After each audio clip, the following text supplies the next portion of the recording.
I'm standing in front of an ancient deed. Hi, I'm Darren Findling from QuietTitle.com. And this deed, beautifully framed with a wax seal, is from about the 1830s. And it represents how deeds were done in the old days. In fact, it's hand written, and often the deed would convey its interest from person to person. So for example, there'd be a deed, and then below the deed, it would express the conveyances as the deed was passed down within the family or from one owner to another. This style of deed just doesn't exist anymore.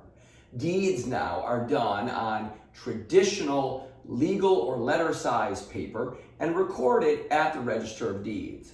There is no requirement for that deed to be typed, although most deeds now are because of the use of computers and printers. Most of them are not handwritten anymore, although it's perfectly acceptable to do so. The Register of Deeds do require that certain elements are contained within every deed. So for example, it must be legible, it must be in certain ink, it must be signed and witnessed or notarized, depending on where you are, a certain way.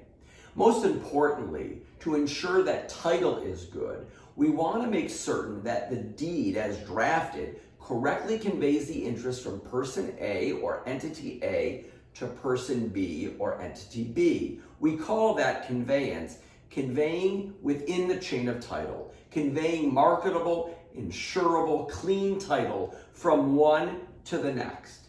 It's when there is a mistake in that chain of title that you've got problems, gaps in the chain of title, areas where you must use the quiet title process to correct the defect within the chain of title. If you've got questions regarding quiet title, how to prepare a deed, or you just want to talk about old ancient deeds, give us a call at 877-YOUR-FIRM or visit us at QuietTitle.com.